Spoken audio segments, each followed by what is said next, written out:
ఆ తర్వాత రెండవ ప్రాముఖ్యమైన మాటను మనం చూస్తే అదే జెఫన్యా గ్రంథం 3వ అధ్యాయం 16వ వచనం కదా, ఆ 15వ వచనం మనం చదువుతున్నాం. దానిలో రెండవ ప్రాముఖ్యమైన అంశం, ఎందుకు సంతోషించి గంతులు వేయాలంటే నీ శత్రువులను ఆయన వెళ్ళగొట్టి ఉన్నాడు. ఆయన ఏం చేశాడు? ఆయన వెళ్ళగొట్టి ఉన్నాడు. స్తోత్రం చెప్పండి, హల్లెలూయా. మన డబ్బు, మన జ్ఞానం, మన యొక్క అధికారం శత్రువులను వెళ్ళగొట్టలేదు. కానీ ఎవరు మనకిచ్చారు ఈ ఆధిక్యత అంటే దేవుడే శత్రువులను వెళ్ళగొట్టి ప్రశాంతతను మనకు అనుగ్రహించారు. దేవుడు నిన్ను ఇప్పటిదాకా ఎవరైతే నన్ను అణిచివేస్తున్నారో, ఎవరైతే నన్ను కృంగదీస్తున్నారో, ఎవరైతే నీ విజయాన్ని శాసిస్తూ ఉన్నారో, నీ అభివృద్ధిని శాసిస్తున్నారో, ఎవరైతే నీ ఉన్నతమైన అనుభవాలను శాసిస్తున్నారో, ఆ శత్రువులను ఆయన వెళ్ళగొట్టి ఉన్నాడు. నమ్మిన వారు స్తోత్రం చెప్దాం, హల్లెలూయా. ఇంగ్లీష్లో చక్కని మాట ఉంటుంది, God will caste out your enemies. నీ శత్రువులు నీ ముందు నుండి ఏం చేస్తున్నాడట? ఆయన తొలగిస్తున్నాడు, తీసేస్తున్నాడు. కొన్ని వెస్ట్రన్ కంట్రీస్లో ఉదయాన్నే లేచేసరికి మంచంతా పెరిగిపోద్ది రోడ్ల మీద. ఆ స్నోఫాల్ జరిగినప్పుడు ఆ మంచంతా కూడా రోడ్ల మీద ఉంటుంది, పెద్ద పెద్ద గుట్టలుగా కనబడతా ఉంటే యూజువల్గా ఎవరైనా ఫస్ట్ టైం అలాంటి దేశాలకు వెళ్ళగానే, అయ్యో ఎంత మంచు రోడ్డు మీద పెరిగిపోయింది, ఇప్పుడు నేను ఎలా ముందుకు వెళ్ళాలి, ఎలా ఆఫీస్కి వెళ్ళాలి, ఎలా బయటికి వెళ్ళాలి అని చాలామంది కంగారు పడుతూ ఉంటారట. అయితే ఆ మంచు కురిసే ప్రాంతాల్లో ఉన్న మున్సిపాలిటీ వారు కానీ లేదా కార్పొరేషన్ వారు కానీ ప్రజల దగ్గర నుండి కొంత ట్యాక్స్ వసూలు చేస్తారు ప్రతి సంవత్సరం కూడా. మంచు పడే ప్రాంతాల్లో ప్రజలు ఇంకొంచెం ఎక్కువ ట్యాక్స్ కట్టాలి గవర్నమెంట్కి లేకపోతే కార్పొరేషన్కి. ఎందుకంటే వాళ్ళు ఈ మంచు కురిసే కాలంలో రోడ్లన్నీ క్లియర్ చేస్తూ ఉంటారు. వారు ఏం చేస్తారో తెలుసు, వాళ్ళ దగ్గర కొన్ని వాహనాలు ఉంటాయి, వెహికల్స్ వచ్చేసి ఒకలాంటి పౌడర్ ఉంటుంది వాళ్ళని, దాన్ని సాల్ట్ అని పిలుస్తారు. ఆ సాల్ట్ తీసుకెళ్ళి మంచు మీద వేస్తారు. ఆ రోడ్ల మీద వేయగానే అప్పటిదాకా గుట్టలు గుట్టలుగా పెరిగిపోయిన మంచు అంతా ఎటుపోద్దో తెలియదు. కాసేపటికి నల్లని రోడ్లు చాలా చక్కగా కనబడుతూ ఉంటే అందరూ ఇంకా కార్లు తీసి బయలుదేరి వర్కులకి వెళ్ళిపోతూ ఉంటారు. భయంకరంగా మంచు కురిసే ప్రాంతాల్లో కూడా విమానాలు రాకపోకలు చాలా ఈజీగా జరిగిపోతూ ఉంటాయి. నేను ఉజ్బెకిస్తాన్ అనే దేశం వెళ్ళాను 2023 జనవరిలో. భయంకరమైన మంచు, ఎయిర్పోర్ట్లో ఫ్లైట్ ల్యాండ్ అవుతుంటే కొంచెం నాకు టెన్షన్ వచ్చింది. ఎందుకోసం అంటే ఇది ల్యాండ్ అవుతుంది ఎయిర్పోర్టా లేకపోతే మంచు పర్వతం ఏమన్నా అనుకున్నాను నేను. అంత మంచు ఉంది చుట్టూ, కానీ ఫ్లైట్ చాలా ఈజీగా అదే స్పీడ్లో ల్యాండ్ చేసేస్తున్నాడు ఆయన. కరెక్ట్గా చూస్తే ఆ తర్వాత ఆ ఒక్క రన్వే మాత్రం కనబడుతుంది అంతే, చుట్టంతా ఇంతంత ఎత్తు మంచు ఉంది. ఆ రన్వేలో దింపి ఆ ఫ్లైట్ ట్యాక్సీయింగ్ జరుగుతూ ఉంటే మేము ఉండే ఎయిర్పోర్ట్ దగ్గరికి వచ్చేటప్పుడు అంతా చుట్టూ మంచే. ఉజ్బెకిస్తాన్లో నేను 2 days ఉన్నాను. మీరు నమ్మండి ప్రియులారా, హోటల్ రూమ్లో కూడా స్వెటర్లు వేసుకుని పడుకోవాల్సిన పరిస్థితి వచ్చింది. బయటకు వస్తే ఈ ఫింగర్స్ అన్నీ కూడా రెడ్గా టర్న్ అయిపోతుండే. ఎందుకోసం అంటే అప్పుడు చూసాను టెంపరేచర్ -25లో అలా నీళ్లు గాల్లోనికి ఎగరేస్తే అలా ఐస్ అయిపోతాయి అన్నమాట. అంత భయంకర మంచు. ఆ టైంలో ఉజ్బెకిస్తాన్ వెళ్ళాను, రష్యా ప్రక్కన ఉంటుంది ఆ దేశం. మరి ఆ రోడ్ల మీద మనుషులందరూ ఎలా తిరిగేస్తూ ఉంటారంటే క్లియర్ చేస్తారు రోడ్లన్నీ. జాగ్రత్త వినండి, కాస్టింగ్ అవుట్ అంటే అర్థం అదే.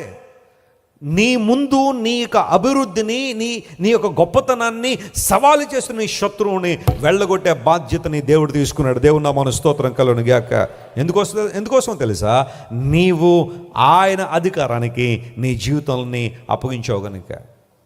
నీ ప్రవర్తన అంతటి యందు ఆయన అధికారానికి ఒప్పుకొనుము, అప్పుడు నీ త్రోవలను ఏం చేస్తున్నాడు? ఆయన సరళం చేసేస్తున్నాడు. ఆయన చాలాసార్లు కాంప్లికేటెడ్ వేస్ మనం చూసినప్పుడు, మన ముందున్న ఆ పెరిగిపోయిన మంచు గుట్టలను చూసినప్పుడు కంగారు పడుతుంటాం. ఎలా నేను ముందుకెళ్ళేది, ఎలా నేను ఆ అభివృద్ధిలోకి వచ్చేది, ఎలా నా విశ్వాస జీవితంలో ముందుకెళ్ళేది, దేవుని కోసం ఈ సంవత్సరంలో ఇది చేయాలనుకున్నాను, ఇన్ని గొప్ప కార్యాలు ప్రభు కోసం చేయాలనుకున్నాను, ఎలా అని నువ్వు దేవుని ప్రశ్నిస్తూ ఉంటే దానికి ఉన్న ఒకే ఒక్క క్లూ ఏంటంటే submit your will to God. దేవుని నీ జీవితాన్ని అప్పగించావు, ఆయన అధికారానికి నీ ప్రవర్తనను అప్పగించాయి. దేవుడు నీ త్రోవలను సరళం చేసే దేవుడు ఆయన. నీ శత్రువుల్ని, ఆటంకాలని, హర్డిల్స్ని, ఆబ్స్టికల్స్ని దేవుడు తొలగించి నీ ప్రయాణాన్ని ఏం చేస్తాడు? ఆయన ముందు కొనసాగింప చేస్తుంటాడు. నీ కుటుంబంలో సమస్య ఎదుర్కొంటున్నావు ఈరోజు? నీ వ్యక్తిగత జీవితంలో సంఘర్షణ ఎదుర్కొంటున్నావా? మానసికంగా నెమ్మది లేదా? రాత్రి పడుకున్నట్టే కనబడుతున్నావు కానీ ఆలోచనలను జయించలేకపోతున్నావా? రేపొద్దున ఏమొద్దన్న భయం నిన్ను వెంటాడుతుందా? నా భవిష్యత్తు ఏంటో నాకు అర్థం కావట్లేదండి, దైవజనుడా లేదా వెస్లనా, నా భవిష్యత్తు గురించిన భయం నాకు నిద్ర పట్టకుండా చేస్తుందనే బాధలోనే ఉన్నావా? నమ్ము ప్రియ దేవుని బిడ్డ, నీ అభివృద్ధిని, నీ పయనాన్ని అడ్డుకుంటున్న నీ శత్రువుని వెళ్ళగొట్టగలిగే సామర్థ్యం ఎవరికి ఉంది? నీ దేవునికి ఉందా లేదా? ఆయనకి చెప్పండి గట్టిగా. ఉంది. యెబూసీయులు దావీదును హ్యూమిలియేట్ చేశారు. నీ జీవితకాలంలో మమ్మల్ని ఎప్పుడు నువ్వు జయించలేవని సవాలు చేశారు యెబూసీయులు. ఎందుకంటే వారు యెరూషలేము మీద ఉన్నారు, ఎత్తైన ప్రాంతం మీద. ఎవరైనా అక్కడికి వెళ్ళాలంటే, ఇప్పుడంటే ఎయిర్ క్రాఫ్ట్లు వచ్చేసినాయి, ఏరోప్లేన్స్ వచ్చేసినాయి, జెట్ ప్లేన్స్ వచ్చినాయి కాబట్టి ఎంత ఎత్తులో ఉన్నా వెళ్ళిపోయి విమానాలతో కొట్టేస్తాను. యెమెన్ అనే దేశానికి సంబంధించిన హౌతీ రెబల్స్ సముద్రాల్లో ప్రయాణం చేసిన ఓడలను అటాక్ చేస్తున్నారు ఈ రోజుల్లో. నిన్నగాక మొన్నే అమెరికా, బ్రిటన్ వాళ్ళు విమానాలు వేసుకుని వెళ్ళారు. ఎందుకంటే మరి సముద్రంలో ఓడల ప్రయాణాన్ని అడ్డుకుంటున్నారు వాళ్ళు. ఎంతో వ్యాపారం ఆగిపోతుంది, భయకంపితున్న వాతావరణాలు, ఎట్టు పడితట్టు చాలామందిని కిడ్నాప్ చేసేస్తున్నారు, ఇబ్బంది పెడతా ఉంటే ఆ హౌతీ రెబల్స్ని కొట్టడానికి అమెరికా అండ్ బ్రిటన్ వాళ్ళు విమానాలతో వెళ్ళారు, గడగడలాడించేశారు వాళ్ళందరినీ. కొన్నిసార్లు ఈ కాలంలో అయితే పరిస్థితులు కొంచెం అనుకూలంగా ఉన్నాయేమో కానీ ఆ టైంలో, డేవిడ్ గారి టైంలో, అంతే దావీదు గారి టైంలో ఏమున్నాయి? ఇవి లేవు కదా. ఎవరైనా వెళ్ళాలంటే కొండను పైకి ఎక్కుకుంటూనే వెళ్ళాలి. ఇలా ఎక్కే లోపల వాళ్ళు ఏం చేస్తారు? పైనుండి పెద్ద పెద్ద బండరాళ్ళు వేసేస్తున్నారు మీద. అందును బట్టి ఆ రాయి కిందకి దొరలు వచ్చేటప్పుడు ఇంకా వెయిట్ ఎక్కువైపోద్ది కదా. పైనుండి కింద పడే ఆబ్జెక్ట్ ఎక్కువ వెయిట్తో పడతా ఉంటుంది కాబట్టి ఈ క్రింద నుండి పైకి వెళ్ళలేకపోయారు. యూ కెన్ ఇమాజిన్ అక్కడ ఉన్న వాళ్ళందరూ కూడా రాళ్ళు పట్టుకుని రెడీగా ఉంటే ఎవరైనా వస్తారంటే వాళ్ళ మీద రాళ్ళు వేస్తుంటే పైకి వెళ్ళడానికే భయపడుతున్న ఆ సందర్భంలో దావీదు అనుకున్నాడు, ఇంకెంతకాలం ఈ హెబ్రోన్లో ఉంటాను, I would like to get up there, నేను అక్కడికి వెళ్ళాలి, యెరూషలేములో నేను సింహాసనం వేయాలని. ఎప్పుడైతే అనుకున్నాడో యెబూసీయులకి ఒక ఉత్తరం పంపించాడు, నేను వస్తున్నానని. వెంటనే వాళ్ళు కూడా రిప్లై ఇచ్చాడు. ఇవ్వకుండా ఉంటాడా? శత్రువు రిప్లై ఇవ్వకుండా ఉంటాడా? ఇచ్చాడు కదా. ఏమన్నాడు? నువ్వు కనుక వస్తే, David, you are most welcome to come to our place. మా ప్రాంతం రావడానికి నీకు ఎప్పుడు ఆహ్వానమే. కానీ ఒక మాట నువ్వు గట్టిగా విశ్వసించాలేదేంటో తెలుసా? నువ్వు కనుక వస్తే మా ప్రాంతంలో సైన్యం నీతో పోరాడాల్సిన అవసరంలా. యోధులు, యుద్ధ వీరులు, యుద్ధ శూరులు, ఆయుధాలు ధరించిన వారు నీ మీదకి రావాల్సిన అవసరం లేదు. కుంటివారు, గుడ్డివారు చాలు. That's your capacity, that's your capability. మా ప్రాంతంలో కుంటివారు, గుడ్డివారు చాలయ్యా నీ మీద విజయం సాధించడానికి.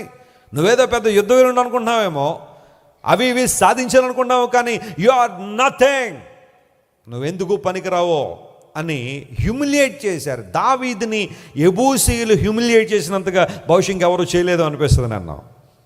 అలా అని చెప్పి, అవునా బాబు నిజమే, మీరు అన్నది కరెక్టే అని చెప్పి ఇంట్లో కూర్చున్నాడా దావీదు? ఎక్కడైతే హ్యూమిలియేషన్ ఉందో, ఎక్కడైతే మోక్కరీ ఉందో, ఎక్కడైతే అపహాస్యం ఉందో, ఎక్కడైతే అణగద్రొక్కబడుతున్నాడో, యెబూసీయులు అనే మాటకి అర్థమే అది, అప్రెసర్స్ అని అర్థం. జెబ్యూసైట్స్ ఇంగ్లీష్ పదానికి అర్థం అప్రెసర్స్, అణగద్రొక్కేవారని అర్థం. దావీదు అనుకున్నాడు, ఇంక చాలు, ఇంక టైం అయిపోయింది, నేను అణగద్రొక్కబడ్డాలని అనుకోవట్లేదు. I want to get up to that mountain, నేను వెళ్ళాలి, ఆ పర్వతాన్ని స్వాధీనం చేసుకోవాలి. శత్రువుని వెళ్ళగొట్టడానికి దేవుని సహాయం తీసుకున్నాడు. ఏ దేవుడైతే గొల్యాతును జయించడానికి శక్తినిచ్చాడో, ప్రైజ్ ది లార్డ్, ఏ దేవుడైతే ఫిలిస్తీన్ను జయించడానికి శక్తినిచ్చాడో, హల్లెలూయా, ఆ దేవుడే నాకు తోడున్నాడని గుర్తించిన దావీదు యెబూసీయులను మట్టుబెట్టి అక్కడే సింహాసనాన్ని స్థాపించాడు. గట్టిగా చప్పట్లు కొట్టి దేవుని మహిమపరచండి. దాట్స్ ది ఎగ్జాక్ట్ ప్లేస్, ఆ ప్రాంతమే. ఒకవేళ ఈరోజు నువ్వు ఇది సాధించలేవు, ఇది నీ వల్ల కాదు అని అపవాదం అంటున్నాడా? ఒక బైబిల్ని ఒక సంవత్సరంలో పూర్తి చేయలేవు అని అపవాదం అన్నాడా? With the help of God you can do it. చేయగలను, చేయి. దేవుడిని శత్రువులు ఏం చేస్తున్నాడు? ఆయన వెళ్ళగొడుతున్నాడు, నీకు విజయాన్ని ఇచ్చే దేవుడు. That means when God is casting out your enemies away, you are victorious in Jesus. క్రీస్తు ప్రభువులో నువ్వు విజయం సాధించిన వాడివే. నేను చెప్తున్నా, దేవుని బిడ్డగా నువ్వు ఏ విషయం ద్వారా కూడా అణగద్రొక్కబడ్డానికి వీలు లేదు. ఏ విషయం కూడా, what ever it is, don't be oppressed, don't be crushed, B victorious in Jesus. క్రీస్తు ప్రభువులో నువ్వు విజయాన్ని సెలబ్రేట్ చేసుకునే వ్యక్తిగా ఉండాలి. అపవాది ఎప్పుడు కూడా నీకున్న లేమిని, నీకు లేని వాటిని ముందు తీసుకొచ్చి నిన్ను అప్రెస్ చేస్తూ ఉంటాడు. చూడు నువ్వు ఎంత భక్తి చేస్తున్నావు, చూడు ఎంత ప్రార్థన చేస్తున్నావు, చూడు ఎంతగా దేవునిలో నువ్వు కొనసాగుతున్నావు, కానీ ఎందుకు దేవుడు నీకు సహాయం చేయట్లేదు?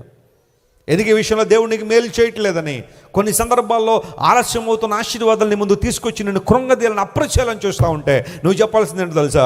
I'm already blessed in Jesus. Hallelujah. నేను ఆల్రెడీ క్రీస్తులో ఏం చేయబడ్డాను? నేను ఆశీర్వదించబడ్డాను. నేను my God knows what to give and when to give. నా దేవునికి తెలుసు ఏది ఎప్పుడు నాకు ఇవ్వాలో, ఏది శ్రేష్టమైందో నా దేవునికి తెలుసు. నాకు నా ఆధ్యాత్మిక జీవితానికి ప్రయోజనకరమైనది ఏది కూడా నా దేవుడు దాచుకోడు, ప్రయోజనం లేనిది ఏది కూడా నా దేవుడు నాకు ఇవ్వడు. దేవుడు నా మన స్తోత్రం చెప్పండి. Hallelujah. That should be your attitude, that should be your perspective. నా దృక్పథం, నా ఆలోచన అదై ఉండాలి. నాకు మంచిదైతే ఆ ప్రతి మంచి కార్యాన్ని నా దేవుడు నాకు అనుగ్రహిస్తాడు. ఆమేన్. మీరు ఇంతవరకు విన్న దైవ సందేశం మరియు దేవుని సేవకులు చేసిన ప్రార్థన మీకు ఆశీర్వాదకరముగా ఉన్నదని విశ్వసించుచున్నాము. ఈ సందేశాన్ని మీ స్నేహితులకు, బంధువులకు షేర్ చేయండి. మీకు ఏదైనా ప్రార్థన అవసరత ఉన్నచో మా ఫోన్ నంబర్లకు కాల్ చేయండి. దేవుడు మిమ్మల్ని ప్రేరేపిస్తే విశ్వాసంతో సాగుచున్న ఈ పరిచర్యను ప్రోత్సహించండి. మరిన్ని వర్తమానాలు, పాటలు వినుటకు జాన్ వెస్లీ మినిస్ట్రీస్ అను మా యూట్యూబ్ ఛానల్ను సబ్స్క్రైబ్ చేసుకొనండి. ప్రభువైన యేసుక్రీస్తు కృప మీకు తోడైండును గాక.